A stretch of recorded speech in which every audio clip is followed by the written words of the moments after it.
This is Dan Dicks here reporting for Press for Truth. The RCMP are planning to go undercover online to trap violent extremists. Internal documents say that the Mounties will use fake online profiles to pursue extremist activity. Now, they claim that these so-called extremists that they're going for are people like the animal rights activists and the climate justice environmentalist activists. But you and I both know who they're truly talking about, guys. It's viewers of this channel. It's you and me. And anybody who went against the COVID-1984 pandemic and the draconian measures that were handed down here in this country. It's anybody who wants to protect the family unit from the indoctrination of our children with LGBTQ plus ideology. It's all you selfish people out there who want to raise chickens and cows so you can be self-sustainable.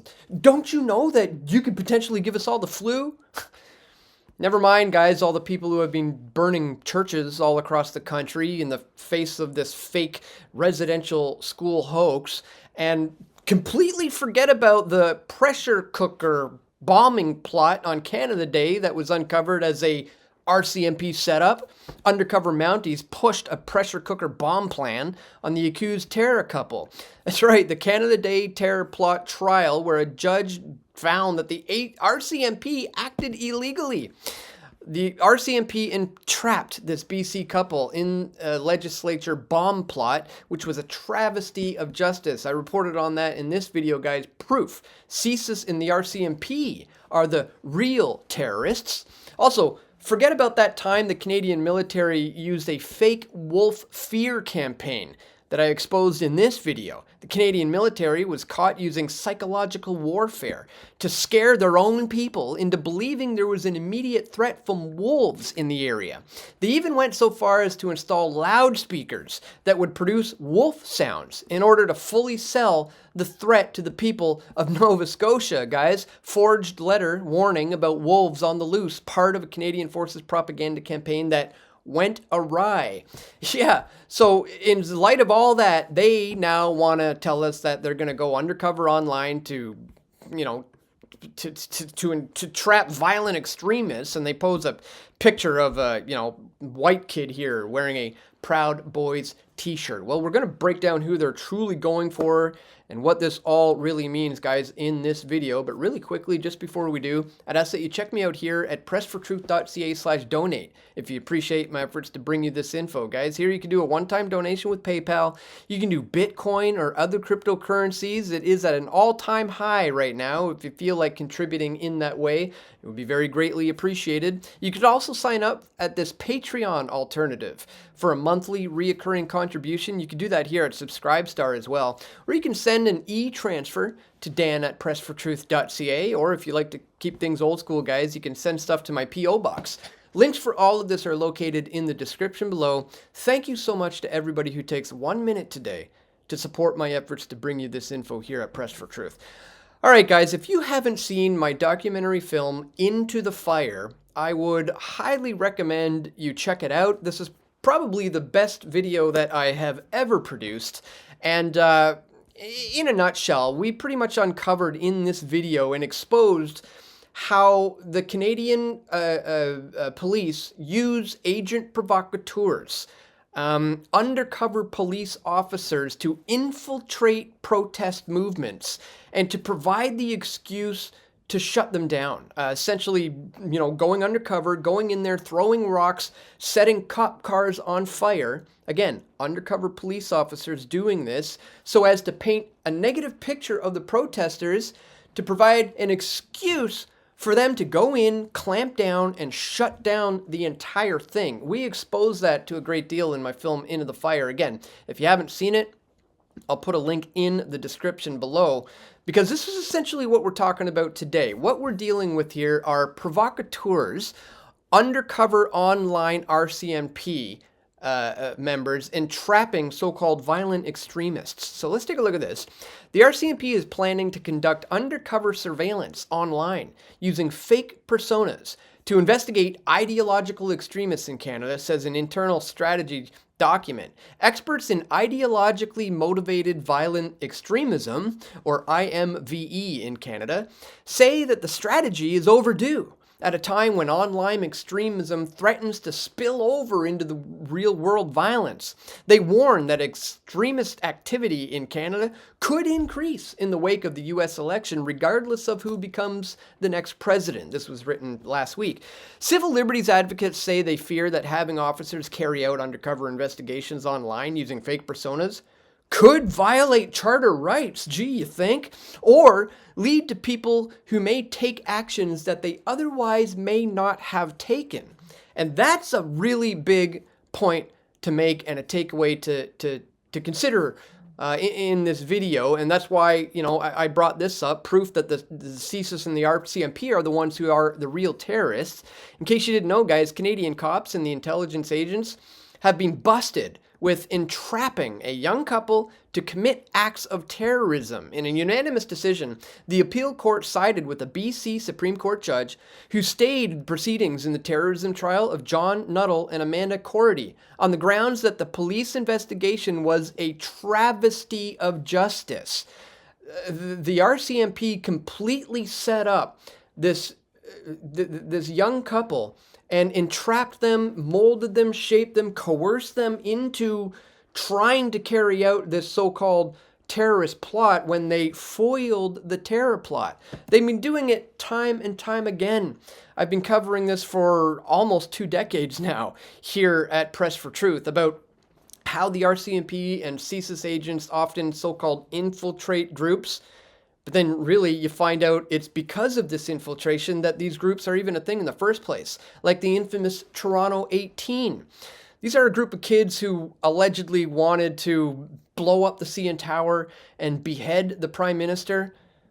But then you find out that they were infiltrated by a CSIS informant who was, the one all along who was trying to set up these kids to do this. And then they foiled this terror plot. They've been doing this on and on and on. And this is essentially what they're working towards now to, like as I said, target you and me. Those of us who go against anything that is the status quo here in Canada. And just look what this Barbara Perry, director of the Centre of Hate, has to say. And bias extremism at the Ontario Tech University. She said the strategy is overdue. And most Western countries are far ahead of Canada in countering IMVE threats.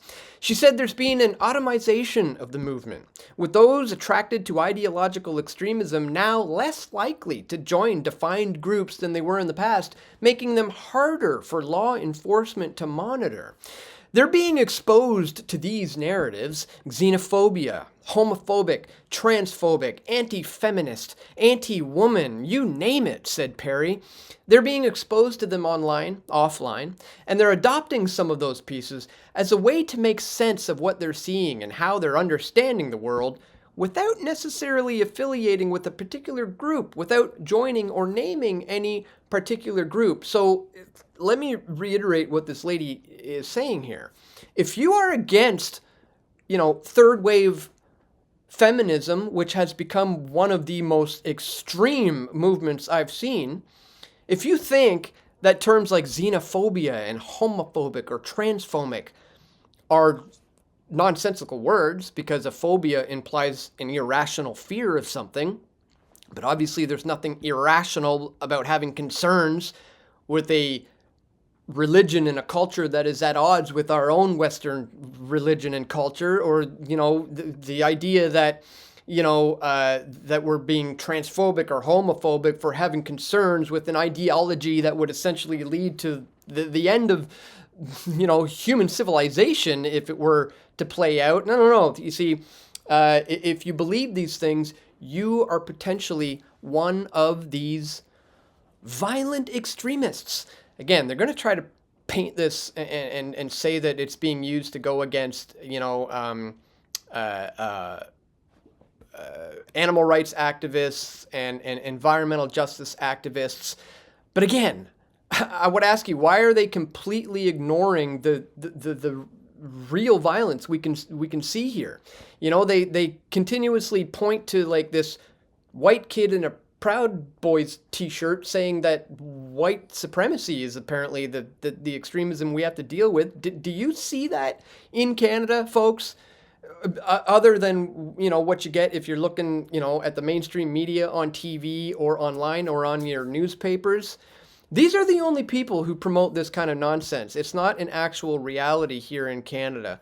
But the police are going to go online now. They're going to create fake personas to essentially try to, continue to do the type of entrapment work that they do, like what they did with these guys, and to go after essentially, anybody who's going against the status quo. It seems pretty blatantly obvious to me, but, some people don't quite clearly see it for what it is. So I just wanted to bring it to your attention, guys.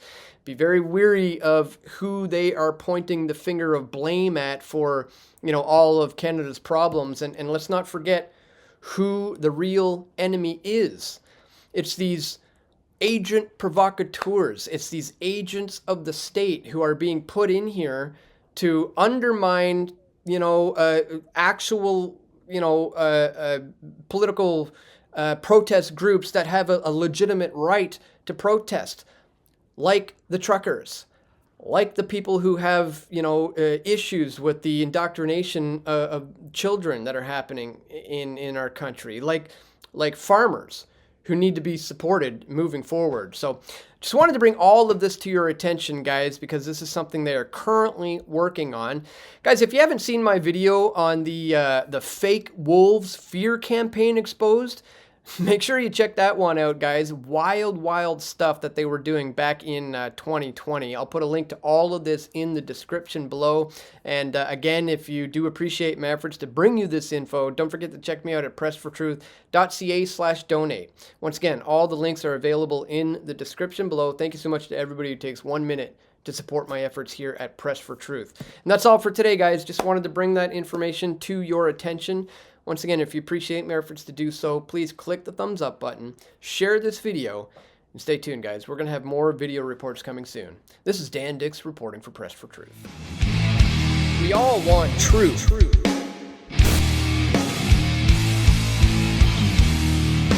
The truth will set you free.